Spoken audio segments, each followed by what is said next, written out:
Hello, my name is Christine and welcome to my channel. Today I'm going to be talking about the Social Dilemma documentary, my thoughts on it and some of the critiques and things I wish I had seen in that documentary. Just a moment.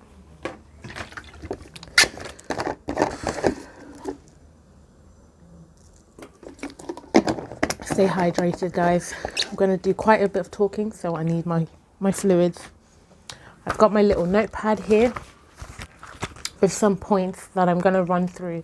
So the Social Dilemma is a documentary available on Netflix, and it speaks on a lot of the things we as people kind of knew or had an idea about, which is tech companies using our data to sell us things on social media, and how social media as a whole is affecting a lot of people negatively as well as positively. But there's actually very clever and sneaky technology that is always trying to get us to use social media and rely and depend on social media, which is kind of the scary bit. So I will 100% recommend this documentary.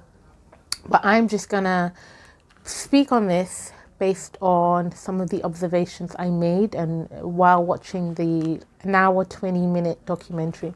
So the first one is, I wrote down, it's a parent's job to raise the kids. While I understand how social media and these other influences can affect children's behavior, fundamentally, a child is legally and even just in general, a child has parents and guardians, and this guardian is responsible for this child until they're of legal age and they can make their own decisions and, face the consequences of those decisions. So you cannot leave the hands and the faith of your children to tech consultants and engineers and social media. You have to be more proactive in your children's lives. If you don't like your children being on social media, why give them a phone in the first place? If you want to restrict or monitor your children's social media pages, you can I believe they have things like spyware and things you can install to monitor what your kids are doing. And also you can sit them down and tell them the very real consequences of using social media in general. Teens and preteens are, in the documentary as mentioned, are suffering from depression and suicidality and just low self-esteem. And of course, these are things that social media is causing based on the people you watch and based on what you see. But it's no different than it is for adults. But one of the positives, I guess, or one of the good things with children is they have their parents with them. Their parents should be there to guide them and teach them values. Because these kids, like I was a kid once, you grow up into an adult, and if your values, it's your culture, your language, all these things make up a person and determine how you face adversity. And social media is a completely new playing field. I mean, it's crazy just how big it's gotten. But at the end of the day, what I'm trying to say is you cannot blame the outcome of your children's behavior, the outcome of your children's lives on social medias or your employers or something. I don't believe that, especially with kids. As a parent, you have to be more proactive in your children's life. You have to be there. You have to talk to your children, especially now. There is no other option. You have to be a present and proactive parent. Just because they want the latest phone doesn't mean you buy them the latest phone. You have to teach them world values, because let me tell you, nobody else is going to. They're going to find out the hard way. So as a parent, you are, and as an adult, as adults, as I am an adult, and I have cousins and I have nieces and just young people that I know, I am responsible in part for their education. So I do my best to live my life or live a life of example to them, to educate them where I can and encourage them to stay in school and just want the best things out of life and also teach them, in the context of this video, the dangers of social media. That wasn't covered in the documentary. That's why I'm saying this. It almost seemed like a blame game thing, like, oh, you nasty, greedy stakeholders and tech people. And it's like, yeah, everybody, it's a capitalist society. What do you expect? Everyone is out there trying to make money. So unfortunately, the kids and even like the vulnerable people are suffering for that. Second point I was going to make is you have a choice. I'm not an avid social media user. I am very aware I am putting up this video on a social platform, which is YouTube. But I only use social media as I think it was intended to try and catch up with my friends, to connect with people, and ultimately seek out the things that I want to see and I don't see on a day-to-day basis. For example, I follow a lot of Black women in tech, in technology, in beauty, hair, you name it. I follow a lot of Black women, and I also follow pages that inspire women and that inspire us to want better, to have healthy relationships. So I follow couples that, in my opinion, exhibit good and positive relationship attributes. Those are the kind of things I do on social media. So I don't use it personally. I don't use it on a day-to-day. I don't have a business on social media besides, this channel that I have, and I feel sort of obligated to post on this channel. I use it very sparingly, so I don't have any sentiments towards the platform. And I think as an individual, you really have to value your time and your mental peace and your mental state.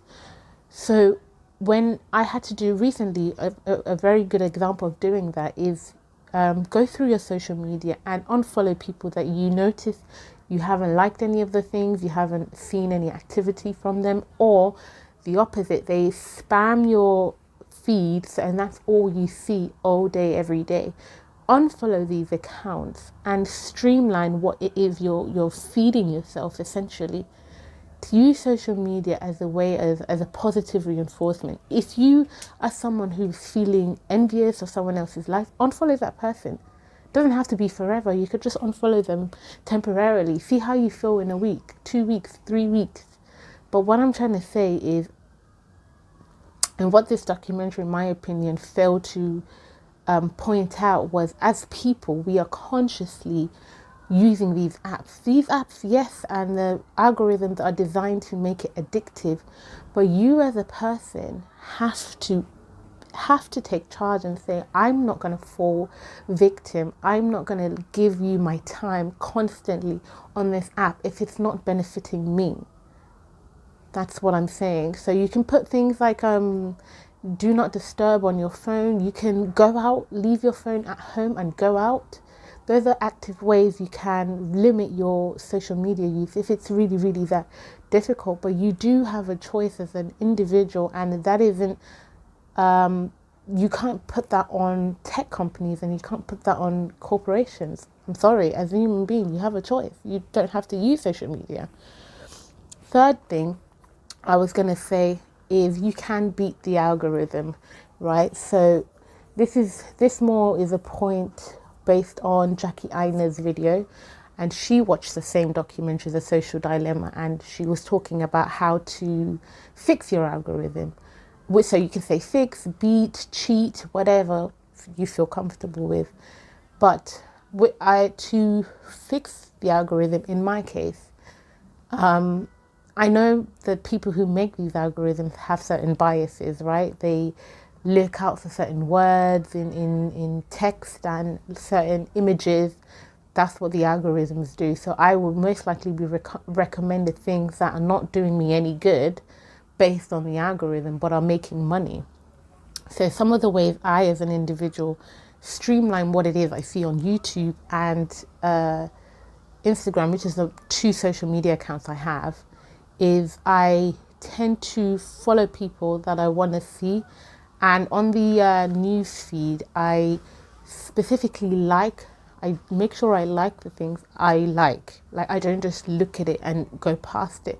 you're not telling the algorithm what you like, so you have to like what you want to see, and also you have to, or at times, look at something different, right? So almost like you're confusing the algorithm. Just because you love hair and you love beauty and you have makeup doesn't mean that's all you see on social media. You can occasionally go down a like rabbit hole, as they said in the documentary, and see other content that's out there. So just to see what other people are doing and realize that there's more to life and than what you are seeing on your timeline, basically. So that's what I was going to say. You have to, when you're using social media, you have to think, especially if after you watch this documentary, that these corporations and these advertisers are only out there to try and get you to sell money, to buy from them, sorry, to try and get you to spend money is what I was trying to say, to spend money and spend money. So they're not out in your best interest. They're going to promote to you whatever's popular or whatever they want to sell. But you have to say, no, I don't need another hair straightener. I don't need to watch another person dye their hair a different color. I'm perfectly okay with my hair color. So what is the content I want to see? What's going on the other side of the world? I like eating food. I like eating Chinese food, for example. How is a certain food made? You know what I mean? Just go out of your usual scheduled programming, and that kind of, in my opinion and in my experience, kind of changes the algorithm a bit. The second thing I was going to say is, the next thing I was going to say, not the second thing, is something I've already covered is, and was also mentioned in the documentary, was social media is a tool. Now, people say it's a tool, but in the documentary, they made it seem that there was an analogy which I liked about a bicycle, right? And a bicycle doesn't do anything unless you use it. That's what makes it a tool. It's just a bicycle. It's the same thing with social media, but for him, and what the documentary said, which is true, is it isn't just a tool because of the predictive algorithms and the almost insidious way they're trying to weave social media into our day-to-day life. Think of LinkedIn, think of Facebook and Facebook Pay. It's like, no matter how far you want to distance yourself from social media, now you can have your card on your phone. Now it's gotten to a point where if you're not on social media as a business, you're suffering. You're losing customers. So they're weaving social media into the fabric of our lives to the point where it's not a tool anymore. It's an essential necessity. And so when I say use social media as a tool, knowing these things, you have to be very conscious on what you are doing with your social media. I personally use social media for awareness, to find people who look like me, to find people who have similar views, to get different opinions on a topic, to learn. That's what I use social media for. I don't have a business, so I'm not using it necessarily to promote anything. But so anytime those goals are not, anytime I see something on social media or that is not aligned with those goals, my goals, I take my eyes off it. So, for an example, the Black Lives Matter movement really came to a penultimate, or was really at a height this year. And not to say that I don't, I am black and I do face discrimination. I am aware of that. But I was very aware that all the content, or most of the content surrounding Black Lives Matter at the point, was meant to incite, was meant to cause an emotional reaction and cause us to maybe act out in ways we wouldn't normally. Of course, injustice is injustice. It doesn't matter the color, the race, your gender. Injustice is injustice. And if you are against injustice, you should be against injustice across the board. But I noticed during that time, a lot of the things were getting me upset emotionally. So I clicked off it because, again, keeping my goals in mind, I'm aware of the discrimination Black people face. I'm aware of the racism and the bias. That is not something new. So I wasn't learning anything watching being on social media at that time. So I in particular took a step back. So when this is an active way of using social media as a tool and it becoming less addictive, keep in mind the purpose as to why you are using the app. If it's for entertainment, that's okay. But then you have to think, how much time are you dedicating to entertainment? Why is that all you are doing in your life? Why aren't you giving back? If you have 6 hours to spend on average on social media in a week, you have 6 hours to volunteer to help somebody in your community. I'm just saying. If you have the time, use it to help the people next to you. Use it to help those around you. And that is something me as an individual, I am actively trying to do. I'm seeking out volunteering opportunities around me because I realize instead of feeding into this cycle, I'm going to use my time to help someone around me. I'm going to go offline and help people close to me. That I'm going to end on that. And the last thing I was going to say, which wasn't really covered, which is kind of covered towards the end of the social dilemma documentary, was regulations and restrictions. Just like with everything, social media is a result, or is capitalism, is digital capitalism, right? Because all it's there is to sell you, essentially, is to sell you things. And to very, very few,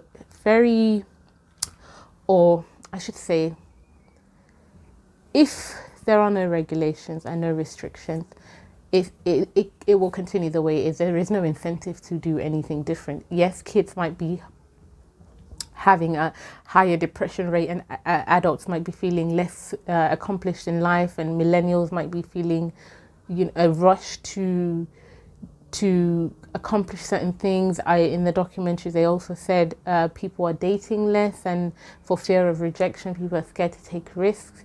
All that is true about social media, but so it is in life in general. If you fail at something in life, you get discouraged. It's not just social media that can do that to you. But what I'm saying is, when there are no restrictions and regulations regarding anything, like take social media, anything goes, which is what is scary. Anything goes. Fake news, just made up news. I've seen stories that are just made up, or anything goes, because it's not being regulated. So this is when the government should step in, just as they introduced data privacy. That's the way we should be moving forward towards online, and our data being used to sell us things and being used to promote certain things to us. I should have a certain level of privacy on my social media, and I should be able to pay. For example, if I want certain, just like you pay to not see ads, I should be able to pay a service or something to store my data. If it's not going to be an easy thing to implement, we should be finding creative ways to regulate social media, having age restrictions on certain things, having in the apps as well, the developers building reminders, or to tell people how long they spent on an app. It's done in the gambling industry, so it can be introduced into social media so people know how much time they're spending. You can see these things, right? If you go into your activities, you can see how long you spend on social media. It is there. But unless you are going to look for these things, you wouldn't see it there. There should be automatically a code written in, even if it's every 3 hours, if it's 4 hours, there should be something there basically to remind you of how long you're spending time on these different apps.